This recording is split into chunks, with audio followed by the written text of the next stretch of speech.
Hi all, this is Mrs. Pettit again, and I'm here to walk you through a couple more formulas to find the area of a triangle and another formula to find the area of what's called a cyclic quadrilateral. And we'll talk about that when we get there.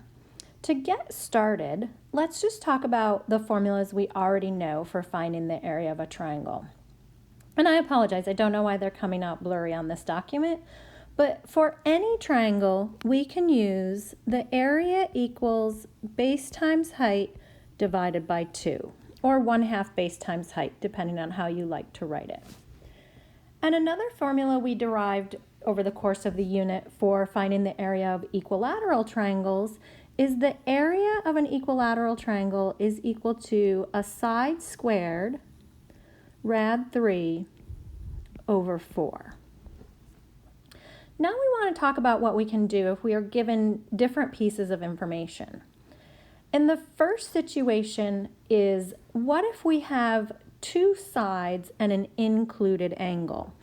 So let me just draw a quick diagram of what this might look like. So if I have triangle ABC, remember the sides are going to be opposite the angles. So A will be opposite angle A and it's 5.2. And B will be opposite angle B and it's 7.1. And it says that angle C is 42 degrees. Well, up until this point, we wouldn't have known what to do with that. We probably would have said, I can't find the area of that triangle. But we have a new formula now.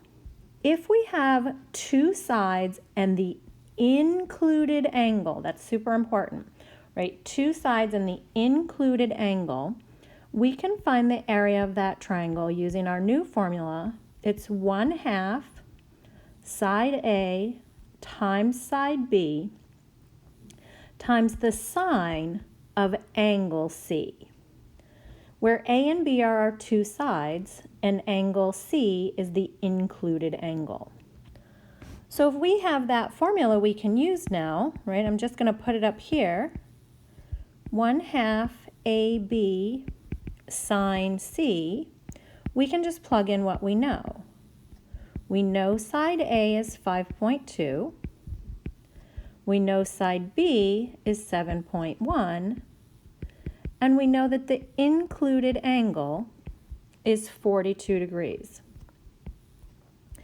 And now it's just a calculator problem. So if you plug all of that into your calculator and round to the nearest tenth, you'll find out that the area of that triangle is 12.4 units squared.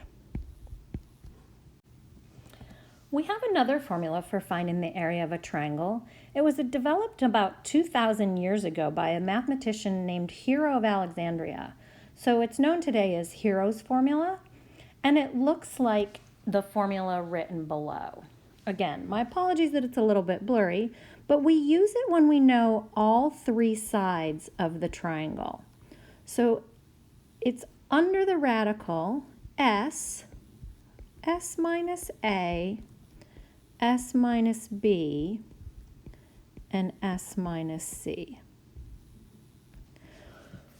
Where S stands for the semi-perimeter, or half of the perimeter. So you're taking the three sides and dividing by 2. That's the semi-perimeter, and that's what goes in for S in the formula. A, B, and C are the three sides.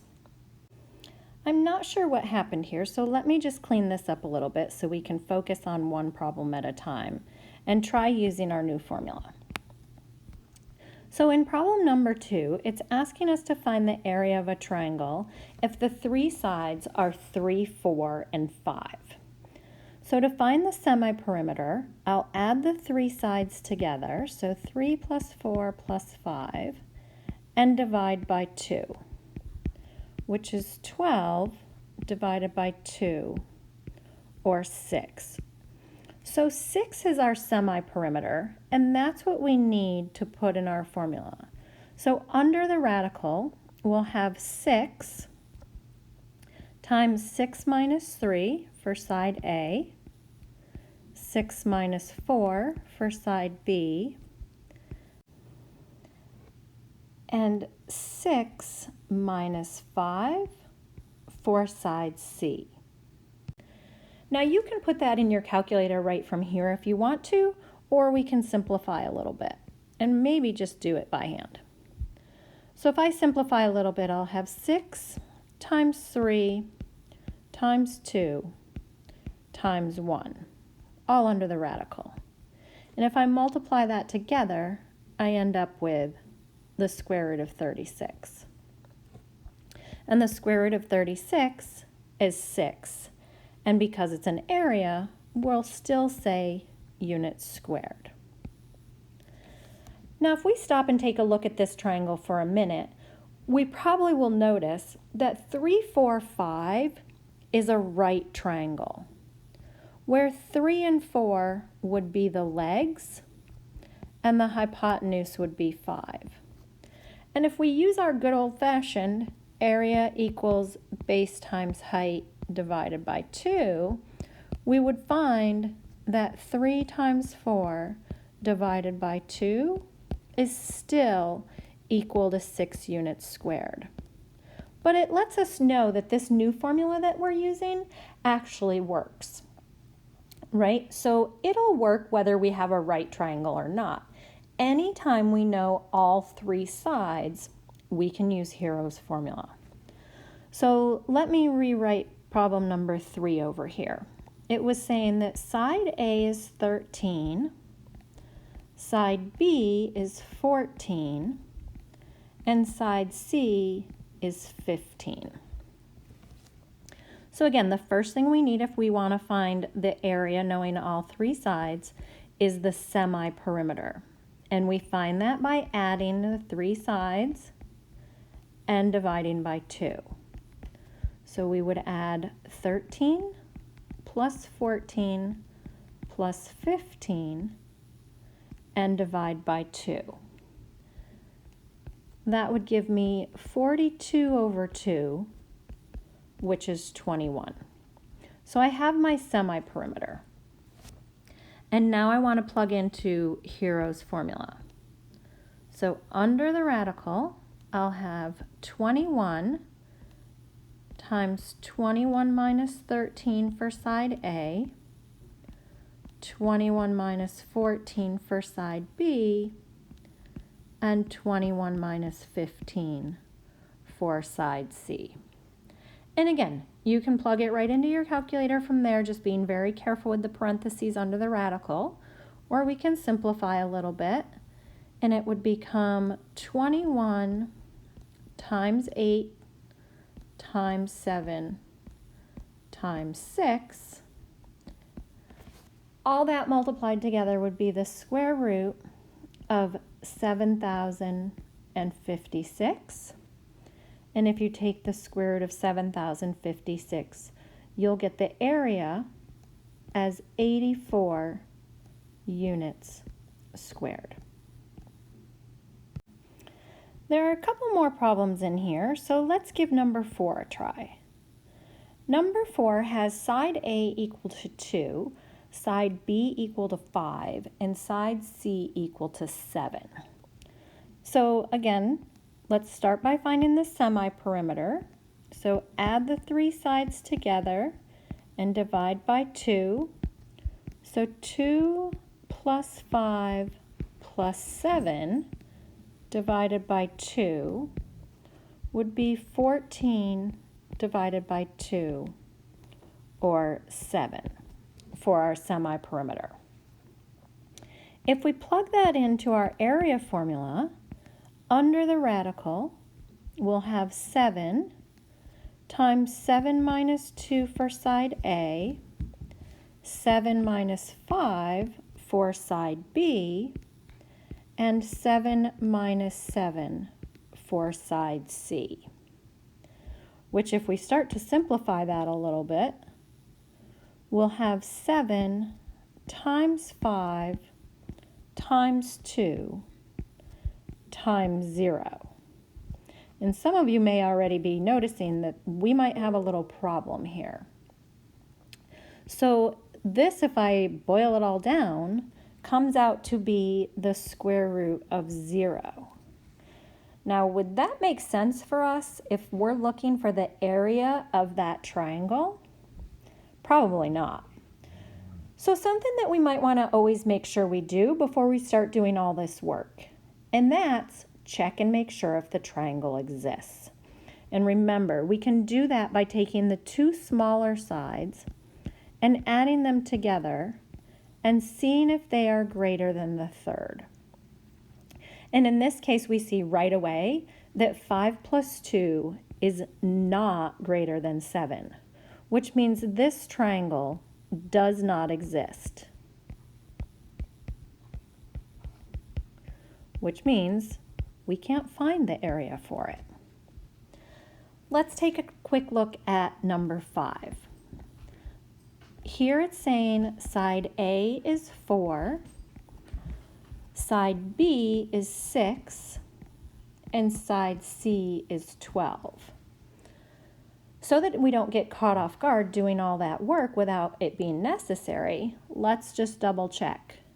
Are the two smaller sides greater than the third? Because if they're not, and 10 is not greater than 12, this triangle does not exist. And there's no reason for us to do all of that work. The last formula we're going to look at today is named after a Hindu mathematician. His name is Brahmagupta. What this formula is used for is what are called cyclic quadrilaterals. And that means that those quadrilaterals can be inscribed within a circle. So if I have a quadrilateral that has dimensions that would allow it to be inscribed within a circle, then I can use Brahmagupta's formula.